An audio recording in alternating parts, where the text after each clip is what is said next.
विधायकों के साथ दुर्व्यवहार पर पूर्व मंत्री ने जताया रोष। और सरकार ने यह फैसला कैसे किया, हिम्मत कैसे की? कहा देश में गैर एलानिया इमरजेंसी जैसी हालात।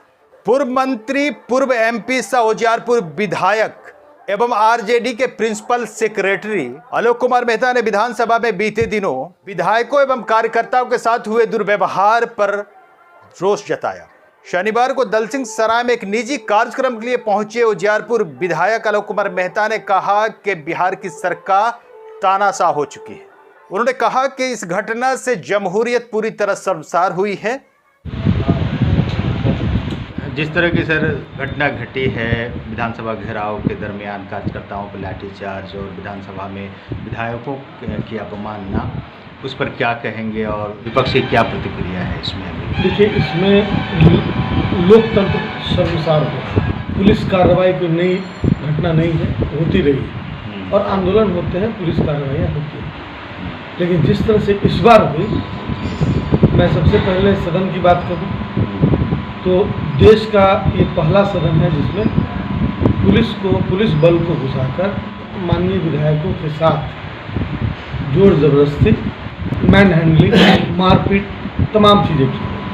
मारपीट नहीं भी की गई होती तो भी यह अपमानजनक है, क्योंकि सदन के अंदर मार्शल और माननीय सदस्य और जो अथराइज्ड लोग हैं नियम के तहत वही लोग जाने के लिए रखे, कोई भी बाहर का आदमी नहीं जा सकता है। और ऐसी स्थिति में ऐसा क्या हो गया था, वहाँ कोई क्रिमिनल लोग बैठे हुए थे। क्रिमिनल्स के सामने तो लोग हाथ जोड़ के रिक्वेस्ट करते रहते हैं। और ये 12.5 करोड़ जनप्रतिनिधियों, 12.5 करोड़ जनता के प्रतिनिधियों का भवन था, सदन था। यह 243 सदस्यों के गिरेबान पर हाथ नहीं है, पूरी जनता के गिरेबान पर हाथ है। और सरकार ने यह फैसला कैसे किया, हिम्मत कैसे की फैसला करने की? डॉक्टर राम मनोहर लोहिया जी का जन्मदिन था, शहीद भगत सिंह की शहादत दिवस था उस दिन। और ऐसे मौके पर एक तो इस तरह का बिल लाना, ऐसा लगता है कि ये तानाशाह सर चढ़कर बोल रहा है। घबराई हुई सरकार, घबराई हुई व्यवस्था है, इसलिए वो ऑफेंसिव होना चाहता है ताकि हम पर आरोप गहरा ना हो जाए, हमको सजा न मिल जाए, जनता न सजा दे। इसीलिए वो बचने के लिए पहले ही एग्रेसिव, पहले ही ऑफेंसिव।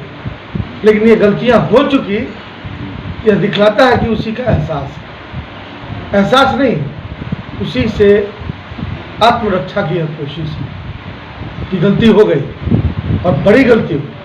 जिस गलती को छोटी गलती कोई समझ के ओवरलुक नहीं कर सकता।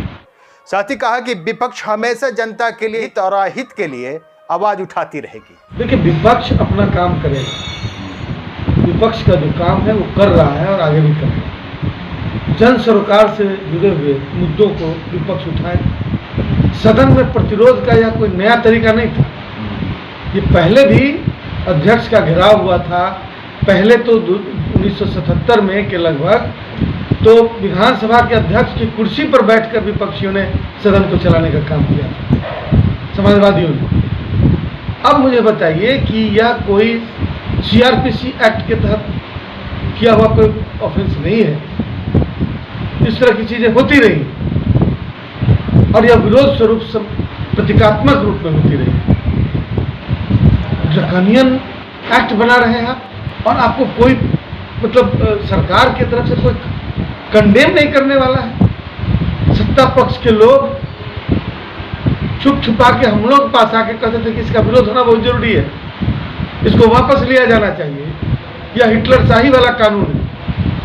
लेकिन उन सब लोगों के जुबान बंद कर दिए गए, डर से कोई उसके खिलाफ वोट नहीं किया या आवाज नहीं उठाया। इसका क्या मतलब? इसका मतलब कि विपक्ष भी मुंह बंद करके बैठ जाएगा। विपक्ष पर जिम्मेवारी है आम आवाम के हित और अनहित की। यदि अनहित होता हुआ देखे और विपक्ष चुपचाप बैठ जाए, चाहे उस सत्ता पक्ष के भी लोग हों, तो उसको जनता माफ नहीं करने वाली। वहीं उन्होंने प्रिविलेज कमेटी को इस घटना की जांच कर दोषियों पर कार्रवाई करने की मांग भी की। अब कानून का विश्लेषण माननीय नीतीश कुमार जी अपने ढंग से कर रहे हैं, लेकिन कानून विद और समाजवादी नेता, समाजवादी चिंतक लोगों का विश्लेषण कुछ अलग है। जरा अपने एरिना से बाहर निकल के नीतीश जी उसकी समीक्षा करवाए, तब उनको समझ में आएगा कि इसमें क्या है। और ये कोई भ्रम में फैलाने वाली बात नहीं है। इसलिए इस कानून को क्या दिक्कत है भाई? प्रवर समिति क्यों बनाई जाती है? मैं लोकसभा का सदस्य रहा हूँ। लोकसभा में यदि इस तरह की थोड़ी भी बातें सामने आए तो लोकसभा उसे स्थायी समिति, स्टैंडिंग कमेटी में भेज देती है। तो है यहाँ प्रवर समिति, उसका ट्रिमिंग करके उसके प्रोज कॉन्स को निकाल के उसका फिर ढंग से उसको पेश करती है, या पेश न करने लायक है तो सरकार को सजेस्ट करती है कि इसे पेश नहीं किया जा सकता है, इसके पूरे मूल स्वरूप को बदला देने की जरूरत है। तो ये अनुशंसाएं होती हैं। लेकिन ये क्या है कि अब 12.5 करोड़ जनता ने सिर्फ आपको तो नहीं चुना है, तो उनकी क्या मंशा है? आपकी मंशा जो वही चलेगी। इस जबरदस्ती और जिद का क्या मतलब है? और सड़क पर जितने लड़कों के ऊपर एक भवन के ऊपर से पत्थर फेंका गया, बताइए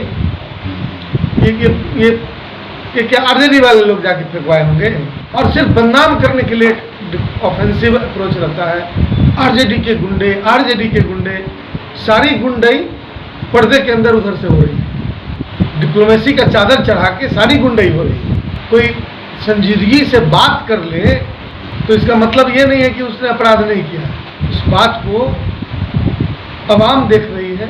ये डेमोक्रेसी है, जनता सर्वोपरि है। डॉक्टर लोहिया ने कहा था कि जब सड़क सुनसान पड़ जाए तो संसद आवारा हो जाती है। तो ये उनके जो वाक्य थे वो आजकल बहुत प्रासंगिक हो उठे हैं। कल पूरे बिहार बंद और भारत बंद का समर्थन हम लोगों ने किया। इन घटनाओं के विरुद्ध बिहार बंद किया, इन घटनाओं के विरुद्ध, और वह स्वस्फूर्त बंद था, पूरा बिहार बंद था। तो इससे आप समझ सकते हैं कि आम आवाम में इन बातों का मैसेज, जो कानून बना उसका मैसेज, जो माननीय विधायकों के साथ व्यवहार हुआ उसका मैसेज, और ये तो प्रिविलेज का केस बनता है। प्रिविलेज कमेटी को इस पर संज्ञान लेना चाहिए। सारे दोषी जो कोई भी हो उन पर कार्रवाई होनी चाहिए। आपने देखा होगा कि प्रोटोकॉल को ताखा पर रख दिया गया, और एक कौन कर्मी था नहीं मालूम, कौन पदाधिकारी, जिसने बूट से एक माननीय विधायक की पीठ में ला, ये सब कुछ दिखा। कई पत्रकार पीटे गए उसमें जो फोटो ले रहे हैं। क्यों नहीं माने कि अघोषित इमरजेंसी लागू हो गई, और ये जो कानून बन रहा है उसका नमूना पेश कर दिया गया विधानसभा में। इसलिए बहुत दुखद है। देश में एक और केंद्र सरकार पूरे संविधान को बर्बाद कर देना चाहती है, अपने हिसाब से बनाना चाहती है।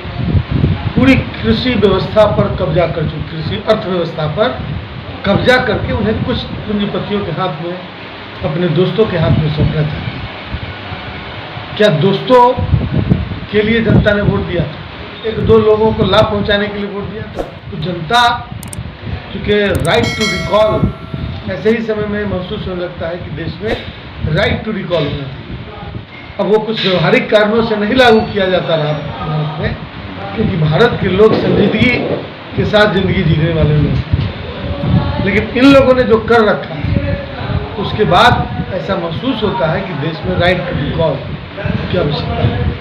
आपको जो मन कर रहा है वो आप कर रहे हैं। ये स्वेच्छाचारिता प्रजातंत्र के लिए खतरनाक सिंबल है। और मैं दूसरे को नहीं, अपने मालिक जनता को ये बात बताता हूँ। उनको उनके संज्ञान में ये बातें होनी चाहिए कि क्या हो रहा है देश में और राज्य में। क्या कर रहे हैं नीतीश कुमार एनडीए के लीडर बिहार में, और क्या कर रहे हैं नरेंद्र मोदी एनडीए के लीडर दिल्ली में। उन्नयन का चलता रहेगा और आगे की भी कार्रवाइयाँ चलती रहेंगी। मौके पर नंद किशोर महतो, राज दीपक आदि समेत कई लोग मौजूद थे।